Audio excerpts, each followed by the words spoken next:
నిన్న మీకు వినయ విశ్వాస భావోన్నత ప్రియత్వము అనే ఆవిష్కరణ అంటూ ఒకటి చేశాను. ఆ! అంటే అది ఏంటి అంటే మీరందరూ ఈరోజు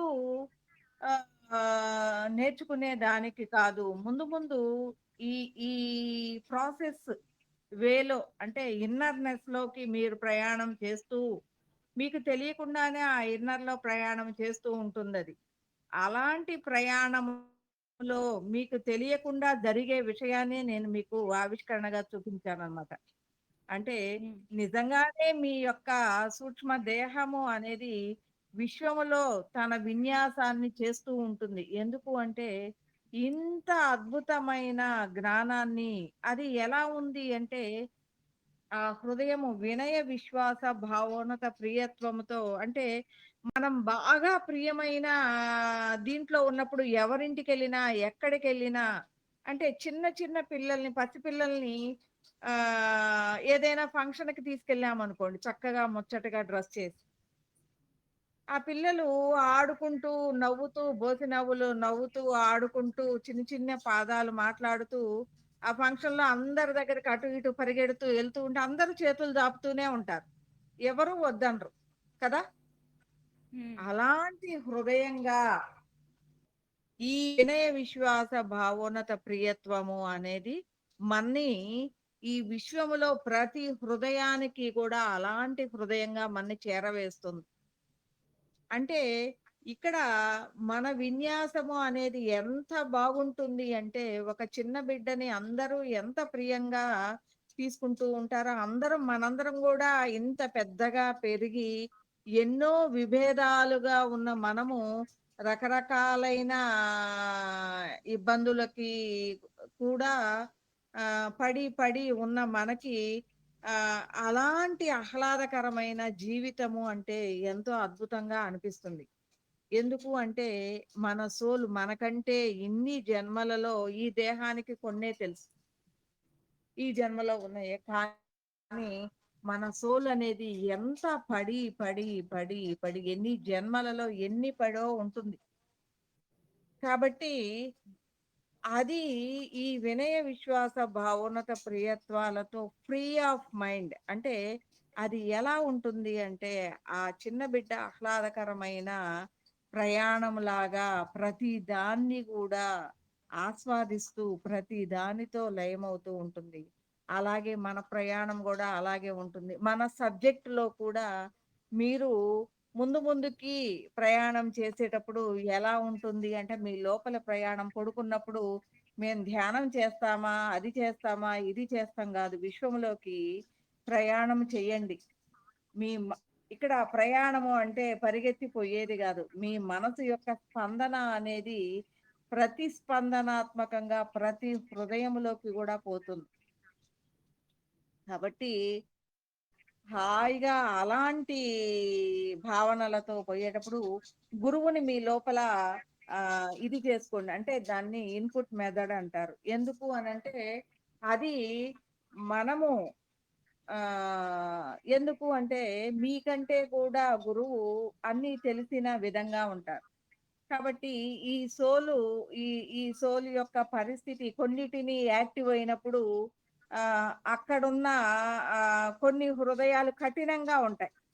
ఆ కఠినమైన హృదయాలు తగిలినప్పుడు ఈ సోలు ఇబ్బంది పడి అక్కడ దుఃఖించకుండా ఆ గురు సోలు దాన్ని విడుదల అంటే క్లియర్ చేస్తూ ఉంటుందన్నమాట. అందుకని విశ్వ ప్రయాణంలోకెళ్ళేటప్పుడు గురువుని నీ లోపల ఉంచుకొని వెళ్ళండి అనంటారు. అలాగే మీకిష్టమైన మీ ఇష్టమొచ్చిన గురువులతో మీ ప్రయాణము అనేది నేను అలాగే మా నా ఎట్ ద బిగినింగ్ స్టేజ్ నుంచే నేను పడుకున్నాను అనంటే నా కల ఎలా ఉంటుంది అంటే నిరంతరము మా గురువుగారినితో ప్రయాణం చేస్తూ ప్రతి ఒక్క గురువుల దగ్గరికి తర్వాత గురు కుటీరాలు కనపడేయి. ఏంటేంటో రకరకాలుగా నేను ఆలోచిస్తూ ఒక భావనలో అంటే మనము కొన్ని మాటలు చెప్తే బాగోవేమో కానీ టీనేజ్ వయసులో కలలు కంటాం.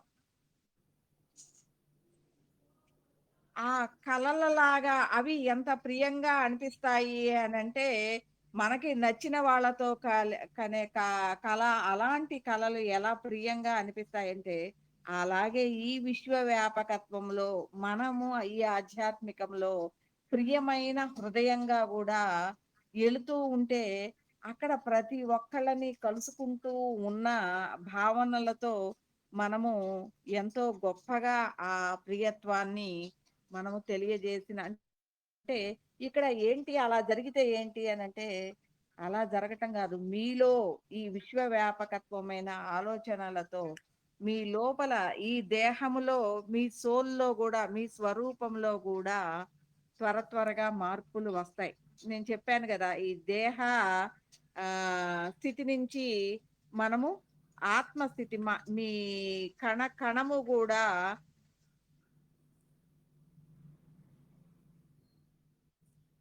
ఎలా మారుతుంది అని చెప్పాను? ఈ దేహముతో ఉన్న ఈ ఈ దేహ కణాలు అనేది ఆత్మ కణాలు. అంటే ఏమవుతాయి? విద్యుత్ దీంట్లో ఉన్న ఎలక్ట్రాన్స్ లాగా మన దేహము అనేది ఒక ట్రాన్స్‌ఫార్మర్ లాగా అయిపోతుంది. అంత శక్తివంతమైన స్థితిలోకి మనము శక్తి కణాలుగా మారిపోతాం. మ మన మన లోపల అంటే ఆ ప్రాసెస్ ప్రతి ఒక్కళ్ళకి జరుగుతుంది. ప్రతి ఒక్కళ్ళకి జరుగుతుంది అంటే ఎవరి టైమును బట్టి, ఎవరి దీన్ని బట్టి జరుగుతుంది. కానీ మన భావన, మనం భావనలు చేయటం ఎప్పుడైతే ఈ భావనలు చేస్తూ, ఈ భావన విన్యాసం చేస్తామో, అప్పుడు త్వరగా మన లోపల ఈ జీవ కణాలు, శక్తి కణాలుగా మారటానికి మార్పులు చేస్తూ ఉంటారు గురువులు. మనము ఆధ్యాత్మికములో అనంతమైన పయనము చేయటానికి కావలసిన ఈ దేహాన్ని విశ్వ దేహ కణాలకి అనుసంధానం చేసినట్లుగా నిరంతరము మారుస్తూనే ఉంటారు వాటిని. కాబట్టి నా దేహములో అది జరుగుతుంది, ఇది జరుగుతుంది, ఏదో జరుగుతుందని భయపడొద్దు. తలలో గూడా అంటే నాకు తెలుసుద్ది కాబట్టి నేను మీకు తెలియజేస్తూ ఉన్నాను. మీకు గూడా అది తెలియకపోయినా మోహన్ సార్ జెప్తూ ఉంటారు. నాకేది తెలియదు అని. కానీ తెలియకపోతే తప్పేమీ గాదు. తెలిస్తే గొప్పేమీ లేదు. తెలిస్తే ఇది అనేది జరగటానికి. ఎందుకంటే మీ అందరికీ చెప్పాలి గాబట్టి, మీ అందరికీ నీ ముందు ఒక టీచర్‌గా నన్ను కూర్చోబెట్టారు గాబట్టి, నన్ను ఎరగ్గొట్టి, దంచి, చేసి, అన్నీ తెలియజేసి, అన్ని రకాల ఇబ్బందులు పెట్టి ఇది అనేది తెలియజేసి నన్నిక్కడ కూర్చోబెట్టారు.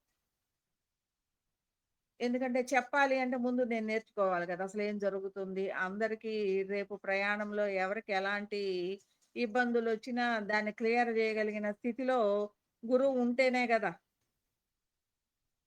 వాళ్ళని నడిపించగలిగేది. లేనప్పుడు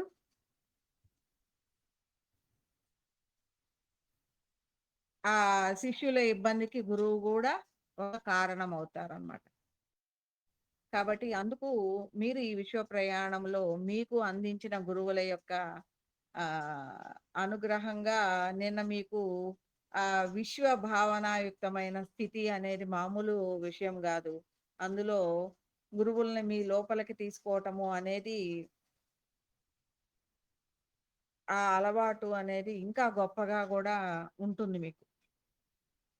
కొద్దిగా ముందు ఏది అలవాటుగా ఏది వెంటనే వచ్చింది అని అనిపించదు. కానీ దాని గురించి ఆలోచించదు. జస్ట్ అలా భావన లోపలికి తీసుకున్న భావన చేశామా, మన ప్రయాణంలో మన ఊహలలోకి మనమెళ్ళామా. అలాగా మనం గురువుల దగ్గరికెళ్ళినప్పుడు, పరమ గురువుల దగ్గరికెళ్ళినప్పుడు మన యొక్క జ్ఞానాన్ని అంటే మనం ఎలా ఉన్నాం ఇప్పుడు సాక్షిగా ఉన్నాం. సాక్షి ఏ రూపాన్నైనా ధరిస్తూ ఉంటుంది. ఒక పుష్పము మనమే, ఒక నక్షత్రము మనమే, ఒక నీళ్ళు మనమే, ఒక జ్యోత్స్నామృతము మనమే, ప్రతిదీ మనమే అవుతాం. కాబట్టి పరమ గురువుల దగ్గరికెళ్ళినప్పుడు మనలో ఉన్న ఆనందాన్నే పుష్పంగా జేసి వాళ్ళకర్పించొచ్చు. లేదు మనలో ఉన్న జ్ఞానాన్ని దీపంగా జేసి వాళ్ళ ముందు వెలిగించొచ్చు. అలా మన్ని రకరకాల నక్షత్రాల రూపంలో జేసి వాళ్ళకి మెడలో మాలగా, నక్షత్ర మాలగా వాళ్ళని ధరింపజేయొచ్చు. ఎందుకు అంటే, అది మన హృదయంలో ఉన్న ప్రియత్వం. అంటే నీళ్లు బెట్టి కాళ్ళు కడిగామా, లేకపోతే ఇది జేసామా గాదు. ఏం బెట్టి కడుగుతారు? మీ హృదయములో ఉన్న ప్రియత్వాన్ని బెట్టి వాళ్ళ పాదాలు గడగాలి. మీ హృదయంలో ఉన్న ప్రియత్వాన్ని బెట్టి వాళ్ళ పాదాలు. మనకున్నది ప్రియత్వమే గదా! అలాగా అంటే మన భావనలు ఎంత ఉన్నతంగా ఉన్నాయి అనంటే ఆహ్, ఒక మన ప్రియత్వాన్ని బెట్టి పాదాలు గడగటం, మన హృదయాన్ని, ఆనందాన్ని పుష్పంగా జేసి వాళ్ళకర్పిచ్చి, మన హృదయంలో ఉన్న జ్ఞానాన్ని జ్యోతిగా జేసి వాళ్ళ ముందు ఎలిగించినప్పుడు, ఇంక అంతకంటే ఉన్నతమైన స్థితిగతులు అనేది ఎవరు గూడా ఏ గురువులు ఆశించరు.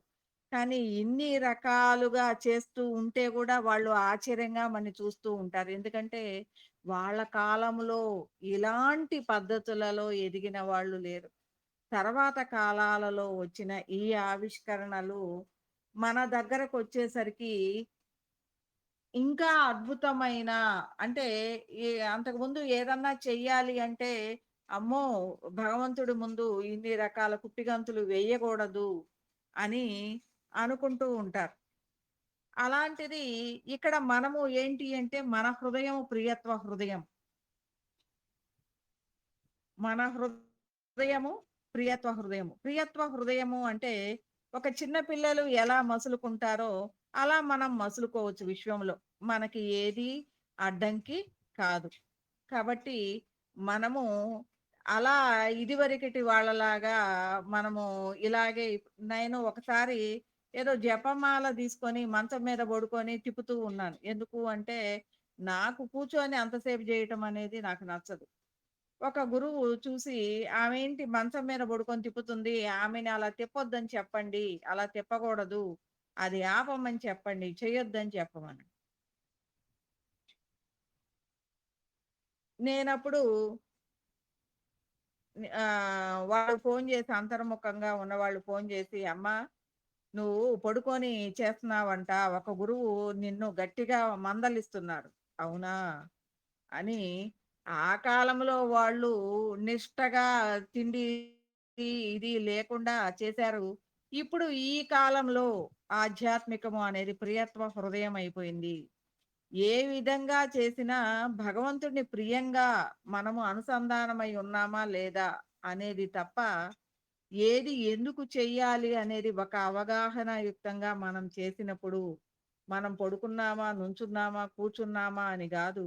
అది ఎంత శక్తివంతంగా ఉన్నది అంటూ దాన్ని ఆవిష్కరణగా అనేక రూపాలుగా చేసి, ఆయన ముందే ఆవిష్కరణ జేసి, నా ప్రేమని అమృతంగా జేసి, ఆయన పాదాలు గడిగి, నా జ్ఞానాన్ని ఆయనకర్పించి అనేక విధాలుగా ఆయన్ని ఇది చేసి అంటే నక్షత్రమాలలు, విశ్వం నుంచి పాలపుంతల నక్షత్రాలని పుష్పాలుగా జేసి, తరువాత అనేక పుష్పాల యొక్క పరిమళాలని ఆయనకి ప్రసాదించి అంటే విశ్వంలో మనము సూక్ష్మ లోకాలలో ఈ విన్యాసం చేస్తున్నాం. సూక్ష్మ లోకాలలో మనము ఎప్పుడు ఏ భావన చేస్తే అది మనకే అనుసంధానం అవుతుంది. మనం ఇప్పుడు ఎక్కడున్నాం? ఈ దేహ స్థితిలో ఏదన్నా తీసుకొచ్చి చేస్తే తప్ప అవ్వదు. కానీ మనము సూక్ష్మ లోకంలో ఈ విన్యాసం చేస్తున్నాం.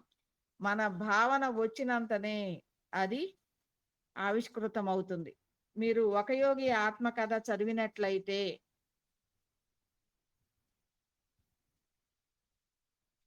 యుక్తేశ్వర్ గారి పునరుత్థానంలో ఇలాంటి ప్రపోజల్స్‌ని గూడా మనం చూడొచ్చు.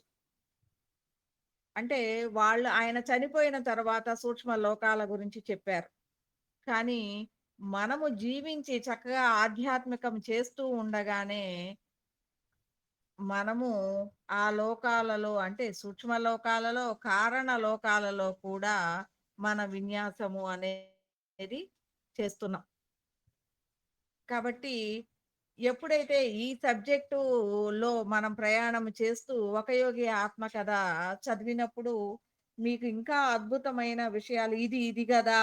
ఇంకా దానికంటే మనం ఎంత ఉన్నతంగా మనము ఈ ప్రయాణం చేస్తున్నాము. అప్పటి కాలంలో ఎంతో గొప్పగా మహా అవతార్ బాబాజీ అవ్వచ్చు, లాహిరి మహాశైలు అవ్వచ్చు, యుక్తేశ్వర గారవ్వచ్చు, యోగానందుల వారవ్వచ్చు, ఎంతో గొప్పగా ఆధ్యాత్మిక దివ్య మార్గాన్ని మన దాకా తీసుకొచ్చారు. కానీ అలాంటి గురువులు ఎంతోమంది సాధనాత్మకంగా తెచ్చింది విశ్వములో లయమై మనము ఇంకా అంతకంటే ఉన్నతమైన గొప్పవైన ఈ వైజ్ఞానికంగా తర్వాత కాలంలో తెలుసుకోబడిన విషయాలని కూడా మనలో ఇముడ్చుకొని తరువాతి కాలాలతో పోటీ పడుతూ మన ఈ ఆధ్యాత్మిక ప్రయాణంలో కూడా అనంతమైన స్థితిగతులను కనెక్టివిటీ చేసుకోవాలి అనంటే మన ప్రయాణం కూడా భావనాత్మకమైన విన్యాసము అనేది కావాలి. ఈ భావనాత్మకమైన విన్యాసములో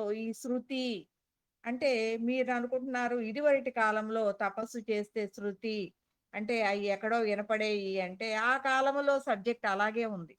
ఎందుకు అంటే వాళ్ళు చెప్పుకుందదే. మేమెంతో తపస్సు చేశాం. మాకు బయట నుంచి ఇలా ఆకాశం నుంచి వినిపిచ్చింది. అలాగే చెప్తూ ఉంటారు. కానీ నిజంగా మనకి ఈ కాలంలో ఆకాశం నుంచి వినిపిచ్చింది అనంటే, మన లోపల నుంచి వినిపించే ఆ ధ్వనులు అనేది మన హృదయము అనేది విశ్వవ్యాపకత్వంగా అనుసంధానమై ఉంది అనేది చాలా తేలికగా మనకు అవగాహన అయిపోయింది. ఈ సబ్జెక్ట్ ద్వారా. చాలా తేలికగా అవగాహనయింది. ఆ అవగాహన ద్వారా మనము మన్ని మనం ప్రతి విషయాన్ని గూడా వివేకంగా ప్రతి సూక్ష్మాన్ని అవగాహన చేసుకుంటూ ప్రయాణిస్తున్న మనము, ఆ విశ్వ హృదయ స్థితిలో ఈ శృతి అనేది స్పెషల్‌గా మనకి వినిపించక్కర్ల. మనము ఈ సబ్జెక్టు మాట్లాడుతూ ఈ సబ్జెక్టులోకి మనము ప్రయాణం చేస్తూ ఉన్నప్పుడు మనకి తెలియకుండానే కొత్త కొత్త విషయాలు మనకి కనెక్టివిటీ స్పెషల్‌గా వినిపిచ్చేదేమీ లేదు. మనమే శృతి అయిపోయాం. అంటే విశ్వంలో ఉన్న నాలెడ్జే మనమైపోయాం. ఇంకా శృతిగా అది వేరు, అది మనకి వినిపించింది అనేది లేకుండా మనం ఎలా అయ్యాము అనంటే మన పుస్తకమే మనమైపోయాం. అంటే ఉన్న ఏదైతే నాలెడ్జ్ శృతి పదములో అనంతంగా ఉందో, మన ఈ ప్రయాణములో ప్రయాణం చేసే కొద్దీ శృతే మనమైపోతామనమాట. ఎందుకు అంటే, మన హృదయం ఈ అనంత హృదయముగా మారిపోతుంది కాబట్టి. కాబట్టి ఈ ఈ జ్ఞానంలో మనం ముందుకెళ్ళాలి అనంటే, నాతోటి పాటు ఈ సబ్జెక్ట్‌ని రోజు ఎంతో కొంత ఒక గంట మనము సాధనాత్మకంగా దీనిలో ఉండటమే గాకుండా మీరు పగలు కొంచెంగా మాట్లాడగలిగిన వాళ్ళు మీరెవరైనా కొత్త వాళ్ళని తీసుకుంటూ ఒకళ్ళిద్దరిని కనీసం రోజు ఒక అరగంటైనా సరే మీరు వాళ్ళతో చిట్ చాట్ చేస్తూ మాట్లాడుతూ సబ్జెక్ట్ లాగా చెప్తే వినరు అనుకుంటే ఆధ్యాత్మికంగా డిస్కషన్ వ్యూ గూడా మీరు చేసుకోవచ్చు. అలా చేస్తున్నప్పుడు మీ కనెక్టివిటీ అనేది మీకే తెలుస్తుంది ముందు ముందు. ఎందుకంటే ఆ కనెక్టివిటీని పెంచుకోవచ్చు. ప్లస్ విశ్వ హృదయంలోకి ఆ సూక్ష్మమైన విన్యాసాన్ని చేస్తూ ఉన్నప్పుడు చాలా త్వరగా ప్రయాణం చేస్తాం. అలాంటి శృతిగా మీరే ఉండొచ్చు. మీలో అనేక గురువుల యొక్క అవగాహన స్థితులు అనేది మీకు స్మృతులుగా అంటే వాళ్ళ నాలెడ్జి అనేది మీలో స్మృతులుగా మనము ఇంతకు ముందు కాలంలో ఎన్నో విషయాలని దాచిపెట్టుకొని మనం చేసిన పనుల్లో చిన్నప్పుడు విషయాలవ్వచ్చు, తర్వాత ఇవన్నీ కూడా మనకు స్మృతులుగా ఉన్నాయి. ఈ స్మృతి అనేది మనకేమవుతుంది? గురువులే స్మృతులయిపోతారు. ఎందుకంటే వాళ్ళందరూ మనలో నిక్షిప్తంగా ఉన్నారు. జ్ఞానము నిక్షిప్తంగా ఉంది. ఏ జ్ఞానము మనము చైతన్యం జేసినప్పుడు ఆ గురువు యాక్టివ్ అవుతాడు. నిక్షిప్తంగా మన స్మృతి పదములో నిక్షిప్తంగా ఉన్న ఆ జ్ఞానాన్ని గురించి మనము స్ఫురణాత్మకంగా చెప్తూ ఉంటామనమాట. అలాంటి స్థితిగతులలోకి మనము ఈ విన్యాసములో ఎదుగుతాము. అలాంటి విన్యాసములో ఎదగటానికి కూడా మనము ఈ భావనాత్మకమైన విన్యాసం నేను ఏదైతే ఆవిష్కరణగా మీకిచ్చానో, అలా భావన మీ లోపల భావనా స్థితి అంటే భావన వ్యవస్థ కూడా మీ లోపల ఎదగాలి. అంటే ఒక్కసారే రాదు. అయ్యో! నాకేం రావటం లేదంటే ఏది మొదట్లో రాదు. భావన గూడా అలవాటవ్వాలి. మీ లోపల అది గూడా డెవలప్ అవ్వాలి. ఆ వ్యవస్థ గూడా డెవలప్ అవ్వాలి. ఆ వ్యవస్థ డెవలప్ అవ్వటమే మనము ఈ, ఈ ప్రయాణములో అత్యున్నతమైన స్థితిగతులలోకి ప్రయాణం చేయటానికి భావనా వ్యవస్థ అనేది అత్యుత్తమమైనదనమాట.